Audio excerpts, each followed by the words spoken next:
তুমি সবসময় এইভাবে মাথায় ঘোমটা দিয়ে থাকো কেন গো? ঘোমটার আড়ালে নিশ্চয়ই কিছু লুকাও, তাই না?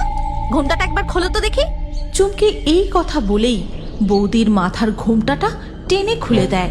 তারপরেই মা, ও মা, তাড়াতাড়ি রান্নাঘরে এসে দেখো গো, এ তুমি কেমন মেয়েকে ঘরের বউ করে নিয়ে এলে? মেয়ের এমন চিৎকার শুনে রাধিকার শাশুড়ি রান্নাঘরে এসে, হ্যাঁ, এ আমি কি দেখছি? হায় হায় হায়, শেষমেশ আমার একটা মাত্র ছেলের বউ এমন টাকলি! ছি ছি ছি, এখন আমি সমাজে কি মুখ দেখাবো? না না না, আমি এটা মানতে পারছি না। মা কেন এমন ভাবে বলছেন? আমি আমার চুলের জন্য অনেক চিকিৎসা করিয়েছি, অনেক রকম তেল জড়িবুটি সব মাথায় লাগিয়েছি, কিন্তু কোনো লাভ হয়নি।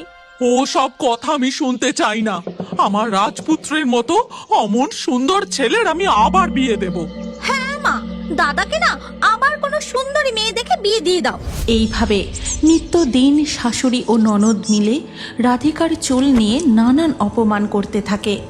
অপমান সহ্য করতে না পেরে রাধিকা রোজই একা একা নদীর ঘাটে বসে কাঁদতে থাকে। না জানি আর কতদিন আমাকে এইভাবে অপমান সহ্য করতে হবে। আমার এই পাতলা চুলের জন্য আমি কি করতে পারি? আমি আর এই কষ্ট সহ্য করতে পারছি না।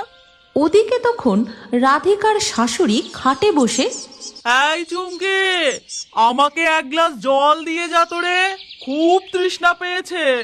উফ, ভালো লাগে না বাবা, এত কাজ আমি করতে পারবো না। এদিকে ফাঁকিবাজ বৌদিটাও যে কোথায় গেল কে জানে। দাঁড়াও, আমি জল নিয়ে আসছি। এই কথা বলে চুমকি ঘর থেকে বেরিয়ে কুয়োর কাছে যায় আর বলে, কুয়ো থেকে জল ভর্তি ভারী বালতি আমি তুলতে পারবো না, ওই বৌদিকে দিয়েই তোলাবো। তারপর আমি জলটা নিয়ে গিয়ে মাকে দেব। এখন ফাঁকিবাজ বৌদিটা কোথায় গেল আগে সেটা দেখি। ওদিকে রাধিকা তখনও নদীর ঘাটে বসে মন খারাপ করে ফুপিয়ে ফুপিয়ে কেঁদেই চলে। আর তার এই কষ্ট দেখে তিন মাথার জলপরি, আহারে, বেচারি বউটার কতই না কষ্ট। ওর চুলের জন্য প্রতিদিন তার বাড়ির লোক কতই না অপমান করে। আমার ওকে সাহায্য করা উচিত। এই কথা বলে তিন মাথার জলপরি নদীর ঘাটের দিকে রাধিকার কাছে গিয়ে বলে, রাধিকা, আমি তোমার 3টি মনের ইচ্ছা পূরণ করতে চাই। তুমি তোমার মনের ইচ্ছাগুলো আমায় বলতে পারো। কে তুমি? তোমার 3টি মাথা আর পায়ের বদলে একটি মাছের মতো লেজ রয়েছে। তুমি কি অপরূপ সুন্দর, কি মায়াবী! আমি হলাম 3 মাথাওয়ালা জাদুর জলপরি। আমি তোমাকে প্রতিদিনই এই নদীর ঘাটে কাঁদতে দেখি। আমি তোমার মনের কষ্ট আর সহ্য করতে না পেরে তোমার সামনে এসেছি। না হলে আমি কোনো মানুষকেই দেখা দিই না। নদীর ঘাটে তিন মাথাওয়ালা জলপরীর সাথে রাধিকার কথাবার্তাগুলো দূর থেকে লুকিয়ে লুকিয়ে শুনছিল রাধিকার ননদ চুমকি। এ কি, আমি এটা কি দেখছি?